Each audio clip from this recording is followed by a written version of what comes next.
Senator. Next one is Senator Lawless. We wait for Minister English.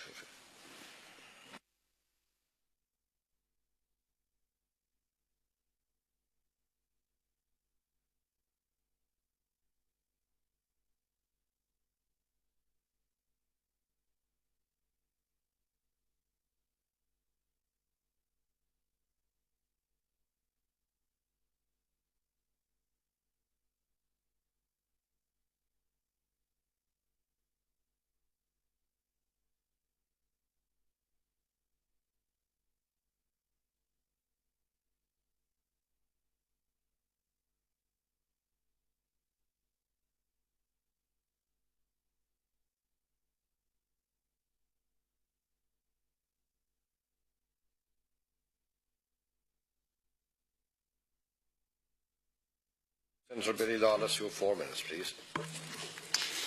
Minister, I see you're in your normal position. I'm getting to resident. Thank you. Cahir, thank you for selecting this commencement debate, and I thank you, Minister, for attending today. In 1995, the then government decided to abolish undergraduate fees for Irish and other EU students, generally referred to as the Free Fees Initiative. Fees were cut by 50% in 1995 and eliminated thereafter. In announcing the introduction of free fees to Ireland, the then Minister Niamh Bhreathnach on the 9th of February 1995 expressed to the All-Ireland the universality dimension to what was a radical change for third-level education in the state. And this is what she said: an education system which no longer decide on behalf of the students, which is a right, and what is a privilege in an education system which aspires to include all the needs of the community. The Minister went on to express the intent behind the Free Fees Initiative that has stood to this very day. Education is the most pervasive and sustained interaction between the child, the family and the state, and I believe it is the most important such relationship. The importance of the individual child is central to my vision of education. I agree wholeheartedly with the sentiment expressed by the Minister then, and indeed the continuation of the Free Fees Initiative by the successive ministers for the past 20 years. What I cannot stand over is how this scheme does not cherish all of Ireland's children equally. Article 2 of the Constitution reads as follows: it is the entitlement and birthright of every person born in the island of Ireland, which includes its islands and seas, to be part of the Irish nation. This is also the entitlement of all persons otherwise qualified in accordance with law to be citizens of Ireland. Crucially, Cahir, it is the final passage of Article 2 which I would like the Minister to consider. Furthermore, the Irish nation cherishes a special affinity with people of Irish ancestry living abroad, who share its cultural identity and heritage. How can it be said that the Free Fees Initiative includes all the needs of the community when that very community which are enshrined in the Constitution are actively discriminated against, should they wish to attain third-level education back here in this country? I would ask the Minister to consider how his department, the Higher Education Authority, or the third-level colleges who his department provide block grants to, can determine that an Irish citizen who has resided in Ireland for at least 3 years is more worthy of access to our third-level education system than an Irish citizen who has lived abroad. Minister, I believe it is constitutionally inappropriate that Irish citizens abroad be discriminated against in such a manifest fashion in the delivery of our third-level education services. Minister, an Irish citizen abroad is no less Irish than you or I.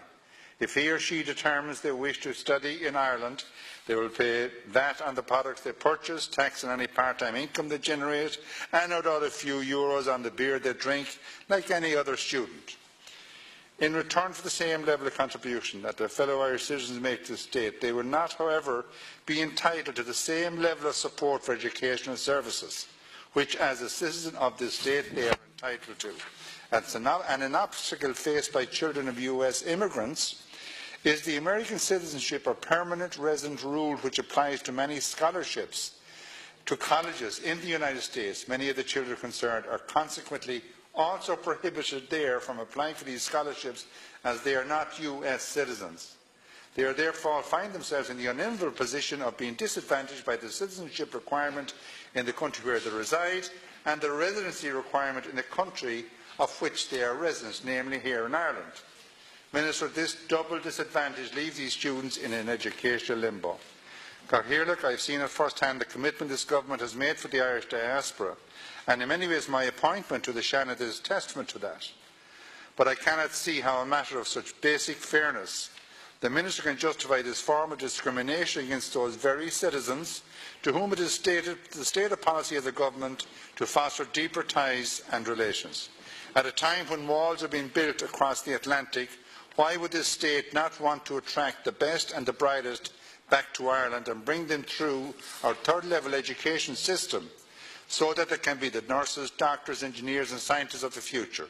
So, Cathaoirleach, on behalf of all Irish citizens, be they citizens abroad or citizens at home, Minister, I implore you to uphold government policy, respect the Constitution and put an end to the continuation of this discriminatory practice in the administration of free fees for third-level institutions. Thank you very much, Minister. Margaret, Minister. Yeah, I want to thank the Senator Billy Lawes for raising this matter here today. I want to first of all apologise for my colleague Deputy Minister Richard Bruton, who is tied up in the other House and he can't be here for this debate, but I wanted to be because it's an important issue. I want to start first of all by explaining the background to the current free fee scheme. Under the terms of the Department's free schemes, the Executor meets the cost of tuition fees in respect of eligible students who are pursuing full-time undergraduate courses of study, which are a minimum of 2 years' duration in an approved institution. The main conditions of the scheme are that students must be first-time undergraduates, meet the nationality clause, which is Irish, EU, EEA or Swiss, of the scheme in their own right, and for study at level 6, 7 and 8 in universities and levels 8 in universities of technology, institutes of technology, have been ordinarily resident in an EU, EEA or Swiss state for at least 3 of the 5 years preceding their entry to an approved third-level course. That's 3 of the previous 5 years. Where students do not meet the eligibility requirements for free tuition fees, including the residency requirement, they are liable to pay the appropriate tuition fee, either EU or non-EU, as determined by the third-level institution.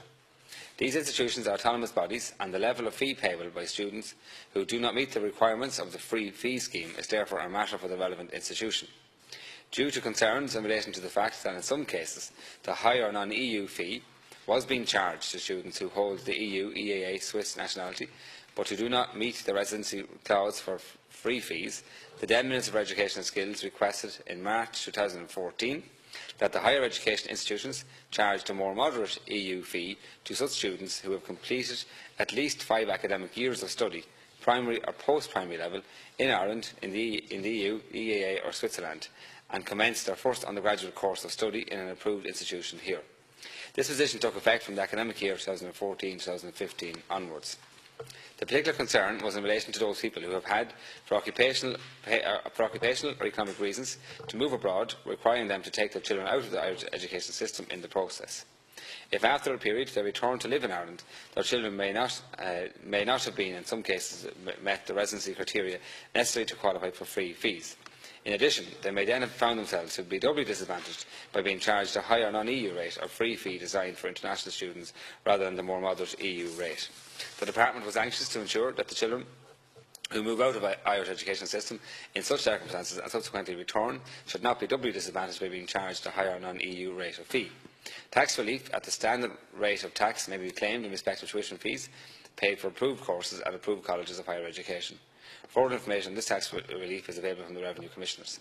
To alter the residency requirement would significantly extend eligibility for free fees and would have to be extended not only to Irish nationals but also to the nationals of other EU countries.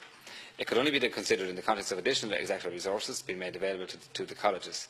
Again, and I know you're raising the issue of citizens living specifically in the US, so I'll raise it with Minister Bruton as well, but it's a discussion that would only happen if there's increased funding available to be able to make available to the institutions as well. But it's the issue of it wouldn't just be, it would open the doors to not just our own citizens, no matter where they live, but also other EU nationals from living anywhere as well. So it's a cost that might just prove unmanageable for us at this moment in time. So again, I want to thank Senator for affording me the opportunity to respond to the House in this matter and to bring some clarity to it as well. And I'll certainly pass on the sentiments and the argument you're making to Richard Bruton that he can further analyse as well. Briefly, Senator Lawless. Sure, Cathaoirleach. Minister, thank you for your response. But I would also like to put on record, whereas I am aware they do not fall under your responsibility, as well as issues around access to third-level education. There are a number of other problems which face returning immigrants, including car insurance, driving licences and grants for first-time buyers, etc. I would ask you, as part of the government, that the government as a whole begin a dialogue with us support organisations to address these issues. We want our citizens abroad to come back home, and we shouldn't have any barriers there for them. Again, thank you for being here, Minister. Thank you. I think that's something that I certainly welcome. I know from my previous role in the Department of Enterprise and Government Department of Education, we're very interested even from a skills point of view for our own economy here, that many people that you represent are abroad with the skills we need. And certainly from a construction point of view, with the housing agenda now that I'm involved with Simon Coveney, across many other departments, the science and research agenda, a lot of the tech jobs, we do need people to come home to have the skills as well. And then they also need to be able to upskill when they get here too. So we certainly have an interest to try to eliminate some of these barriers. And you've touched on some of them there, which is housing, which is car insurance. But even just fitting back into the system can be complicated when it comes to social welfare, just to guide you through times as well. So we're aware of this, and I know we've attempted it in some areas with Enterprise, but I think we need to probably have a greater effort by all of us to it. So I certainly would be interested in engaging with the various bodies that are there to help as well, and representative bodies to try and make this happen, because there are issues that if we deal with them in advance, it might make it a little bit easier to make people to make that journey home. So thank you. Thank you, Minister. Thank you, Senator.